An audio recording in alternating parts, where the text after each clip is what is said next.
Would you pray with me? Open our ears, O God, to hear your word and know your voice.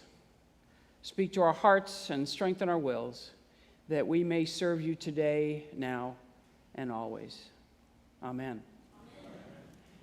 This Sunday is raised up in many Christian denominations as either Passion Sunday, focusing on the last days of Jesus from the trial to the cross, or as Palm Sunday, which focuses on Jesus' triumphant entrance into Jerusalem. As you witnessed in the video, it is the triumphant entrance in the face of impending death that we raise up today. We raise it up because of all that Jesus was and the incredible life that he lived and the message of grace and hope that he brought to the world. That's why we had people enter the sanctuary carrying palm leaves. They are symbolic of Jesus' entrance into Jerusalem. And they're also symbolic of our willingness, almost 2,000 years later, to follow in the path of Jesus. So the question today is, who was this Jesus? What kind of Messiah was this Jesus? And are we really ready to follow this Jesus? For the Jews, the Messiah would be a great political leader, descended from King David. The Messiah was also expected to be well-versed in Jewish law and observant of all the commandments. He would be considered a charismatic leader, inspiring others to follow his example. They anticipated that Messiah would be a great military leader who would win battles for them. He'd be a great judge as well, who'd make righteous decisions. For the Jews, Jesus was well-versed in Jewish law, and no doubt they found him to be a charismatic leader. And many thought him to be a man who made righteous decisions. But he wasn't the great political leader, the great military leader winning battles for Israel. So for most of the Jews, Jesus was not the Messiah. For the followers of Jesus, however, many of whom were Jews, Jesus was all that and more. Jesus was the fulfillment of the law, fully human and fully divine. As Jesus himself said, the Spirit of God was upon him, and he had come to bring good news to the poor, to proclaim release to the captives, and recovery of sight to the blind, and let the oppressed go free. For us, then, to follow this Jesus, who was fully human and fully divine, and to be part of the fulfillment of this law that promised a great deal on our part, and not just on the part of Jesus, is all about trust, isn't it? Trusting this Jesus. We are going to have to trust God every step of the way to be part of such an incredible effort that begins today. How in the world do we do that? Do we have any idea how to do that? Well, I'm going to suggest a skill that you might consider acquiring that will help us stay focused. Have you ever skipped a stone across the water? Takes precision, doesn't it? You have to be just at the right angle, and you have to trust that the stone's going to skip like this and it's not going to sink. Have you ever watched a stone skip across the water? And if you notice, if you're successful at it, and it takes a lot of practice, when you do that, it creates a ripple, doesn't it? But it creates more than one ripple. They just keep going. From that one skip, you get all those ripples. Could it be that in the same way, our faith and our actions create ripples that impact those closest to us, our families, chosen or biological, our communities, our city, and our nation. Do you think that's anything like what it means to trust God every step of the way to help bring about this fulfillment of the law? Well, in the back on the communion table, there's 2 baskets full of skipping rock stones. Okay, they're not perfect skipping stones, because it took a lot of time to pick one, didn't it? You'd have to get just the perfect one, not too thick, just flat enough. But there's, it's symbolism, okay? I want you to take a skipping stone, and I want you to keep it wherever you have, whatever's important to you. For some of you, you might have a place where you do a daily reflection or prayer. Others, it might be when you first sit down at the kitchen table for coffee. Everybody's going to have a different space that's important to them. Keep that skipping stone there. And remember, that's what we're trying to do. We're trusting that we're going to learn how to skip stones every day. And as we practice and learn how to be skipping stones, our actions and our lives will be the very symbols of our faith and our efforts to follow God, to be fed by God and to feed others. And I maintain that's the challenge of Palm Sunday. That's the challenge of Easter.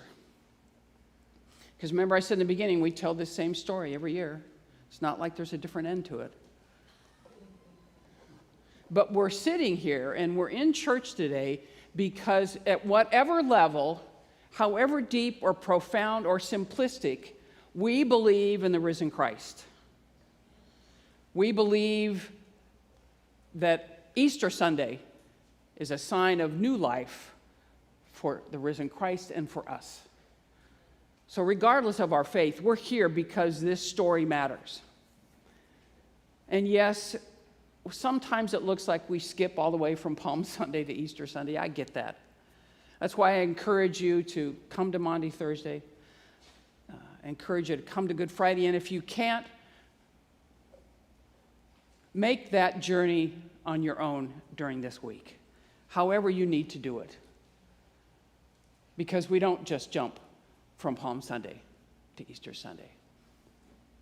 We do have to go to the empty tomb first. You've probably all heard the word ecclesia. In both ancient Greek and New Testament context, ecclesia translates to assembly or congregation, and it's often used to describe a gathering of people, whether for political or religious purposes, and it's commonly translated as church, that gathering, ecclesia. It's taken on this kind of additional meaning of people called out from the world and to God. The outcome being that they become the church because they were called out by God. Well, we are ecclesia. We've been called out from the world and to God. And this is where we begin the process of participating in the holy work of ministering to the oppressed of humankind, of which we are a part. And that's when we become the church. It is not easy work. We've been told since the days of Isaiah, who we always look to for a little sustenance and upliftment, that God will be right there in the fray. In Isaiah 50, we read, "Because exalted Yahweh helps me, insults cannot wound me, for I have set my face like flint, because I know I will not be put to shame. My vindicator is at my side. Who would dare accuse me? Let us confront each other. Who are my adversaries? Let them accuse me. It is exalted Yahweh who helps me. Judaism didn't fail when they were exiled and scattered. The followers of Jesus didn't fail when Christ was crucified. That was just the beginning.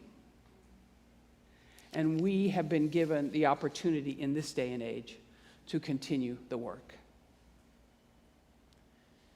If there was ever a time to continue the work, it is now bearing. If there was ever a time to become really, really good at skipping stones, it is now bearing. Because when you're skipping stones, the ripples move from near to far, from close to distant, from known to unknown. And there's kind of like three levels or distances and ripples. And the first one, that first skip, that's our families, those we are closest to. We've talked a lot this Lent about loving God and loving ourselves. And we're standing at the edge of that lake, and it's time to start skipping the stones. So whether your parents, your grandparents, your siblings, your chosen family, your biological family, we are the faith of the next generation.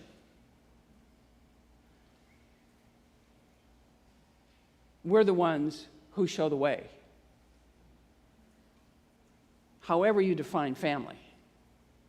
And so the question is, are we speaking life and love into our families, among our friends?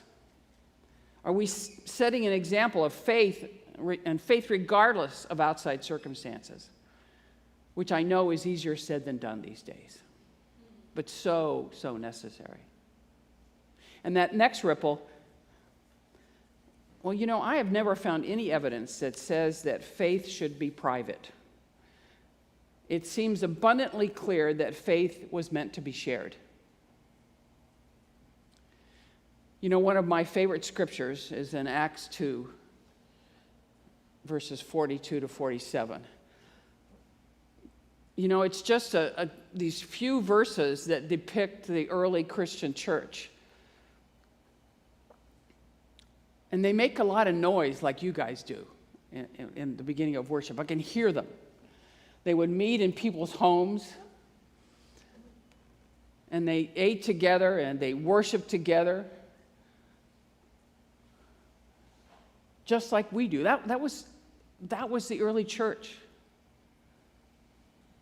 They were powerful and meaningful and committed. I love those verses. And we do that. We impact our schools, our workplaces, and our neighborhoods when we reflect Jesus in our daily lives. So how are we showing God's love in our community? Are we serving and encouraging and building unity? There's 1,000 ways to do it, and they all matter. Now, that long skip, we've done a couple of close ones, and then we want it to go maybe a third and a fourth ripple.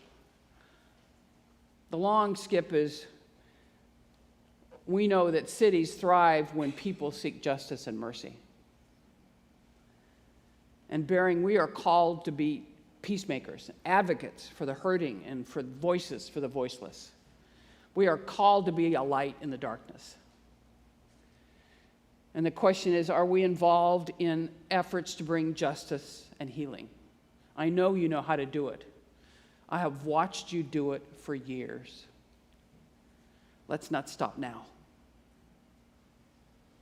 And that final skip, that's the tough one. The condition of a nation reflects the heart of the people.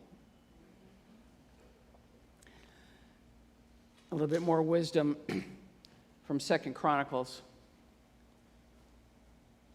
where we read, "If my people who are called by my name will humble themselves and pray and seek my face and turn from their wicked ways, then I will hear from heaven, and I will forgive their sin and will heal their land." We need healing. Nations are transformed when believers rise up in prayer and action. Prayer and action. I know we get discouraged, but that's that last ripple that we've got to learn how to do. Are we interceding for our leaders? Are we demanding that they intercede? I know we live in bewildering and frightening times, but together we can forge ahead. We must forge ahead. Funny, the thing about learning to skip stones is, like I said, it takes a lot of practice. And it's okay if you don't do it perfect at first. But one day, just like any other thing you learn how to do, one day you realize, I'm really good at this.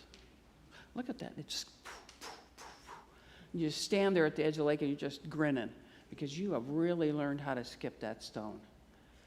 And that same thing can be true as we move forward as a church, as we have outreach to our families and our community and to the nation. In the beginning, it's going to be really, really uncomfortable, and we're going to, I don't know how to say this. What do? I don't want to make this phone call. I don't want to go to this protest.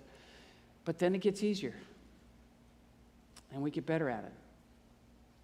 Just like we keep getting better at skipping stones, and we go further and further. Because every time we step out in faith, we create a ripple. Remember, you are ecclesia. You've been called out by God to be the church. You know, the impact that you've had bearing and continue to have and will have in the future is without measure. You are a light in the darkness. You are a beacon. You are known for that. And I pray that you will continue to be. Because, you know, if you're a leader, I don't know if you've ever had this experience, it's much easier to hold people back that you lead than it is to try and drag them forward. It's much easier. So let's not just be spectators. Let's not just be told where we are headed. You decide and lead the way. It can be such a joyful experience, even when it's difficult. So let the stones that we skip across the waters make ripples of love and faith and grace and mercy. You know, it's a time of renewal and a time of new beginnings as Diane returns next week. Not just for her, but for you. It's a time of new beginnings.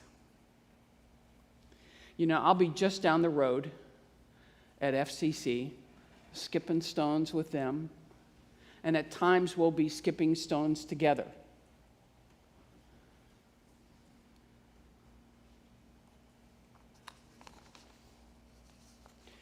You are a gift to the world.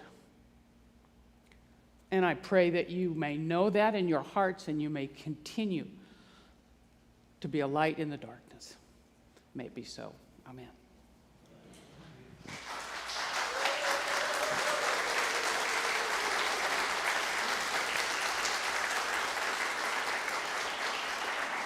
Would you rise and exchange signs of peace?